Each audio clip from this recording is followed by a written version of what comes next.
والصلاة والسلام على سيدنا محمد وعلى آله وأصحابه أجمعين اما بعد.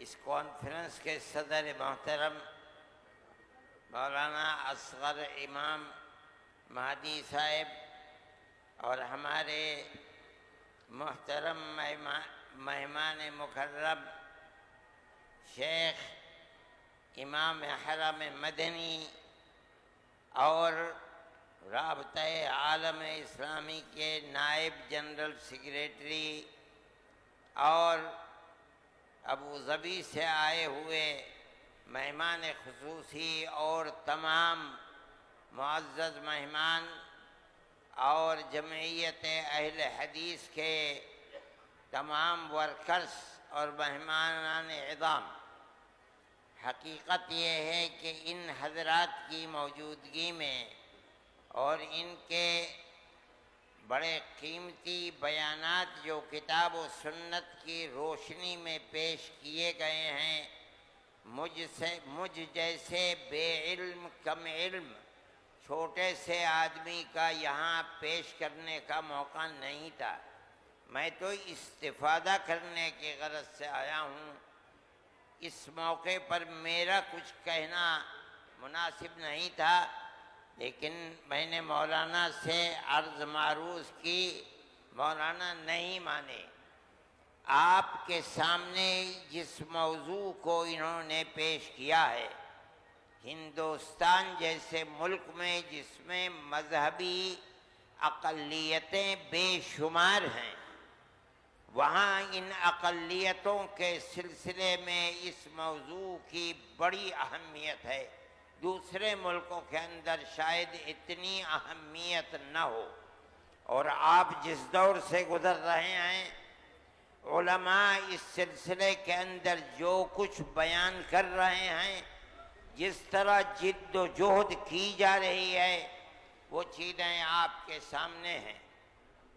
اور یہ پیغام دینے کے لیے جو موضوع جمعیت اہل حدیث نے بیان کیا ہے اور اس اجتماع کا رکھا ہے، میں یہ سمجھتا ہوں کہ قطع نظر دیانت اور مذاہب کے آپس میں میل ملاپ اور محبت جو ہماری ایک قدیمی تاریخ ہے، اور ہم اس ملک میں 1300-1400 سال سے رہ رہے ہیں، اس تاریخ کو ہمیں زندہ کرنا چاہیے. دنیا کی قومیں اس تاریخ کو مٹانا چاہتی ہیں. ہمارا فرض ہے کہ ہم اپنی اس قدیمی تاریخ کو زندہ کریں. یہ ہمارا مذہبی فریضہ ہے. ہمارا ماننا ہے کہ کوئی ملک تو دوسری بات ہے، کوئی شہر، کوئی خاندان اور کوئی گھر اس وقت تک نہیں بچ سکتا خلفشار سے جب تک اس کے اندر امن و امان نہیں ہوگا.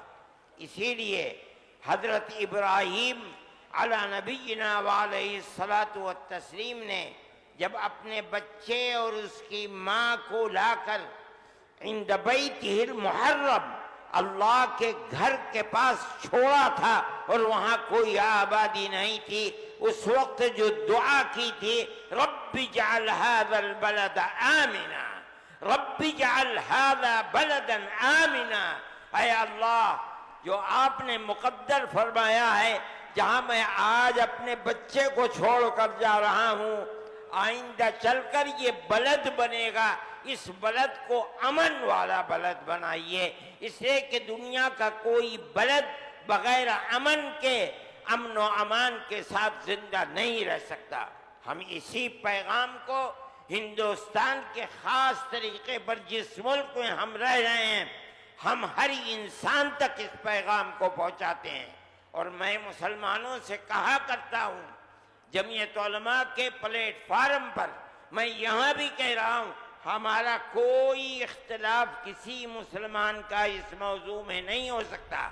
ہم چاہے اپنے گھروں میں رہیں، اپنے شہروں میں رہیں، بازاروں میں اپنی دکانوں پر رہیں، یا اپنے کھیتوں کے اندر جنگلوں میں رہیں، ہمیں ہر ایک انسان کے ساتھ اس کے دکھ اور سکھ میں شریک ہونے والا، امن کا پیغام دینے والا بننا چاہیے۔ اگر ہم نہیں بنیں گے تو اس کا مطلب یہ ہے کہ اس کی مسئولیت ہمارے اوپر ہوگی۔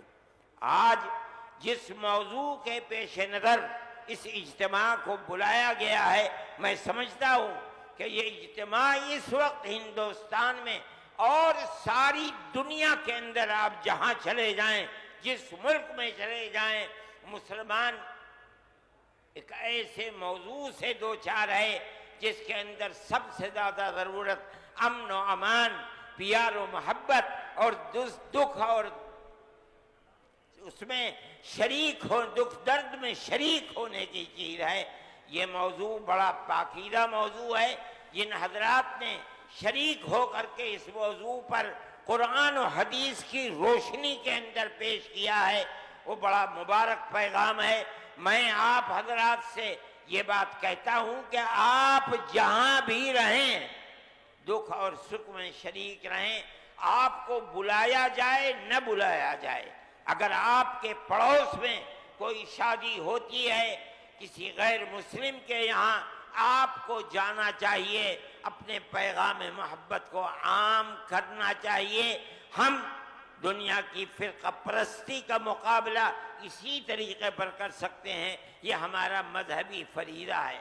اللہ تعالیٰ اس اجتماع کو کامیاب فرمائے اور اس کے پیغام کو عام سے عام تر فرمائے، تاکہ ہماری پرانی تاریخ زندہ رہ سکے، اور جو لوگ نفرت کا بازار دنیا کے اندر گرم کیے رہتے ہیں وہ خائب و خاسر رہیں، ناکام رہیں۔ وآخر دعوانا ان الحمد للہ رب العالمین۔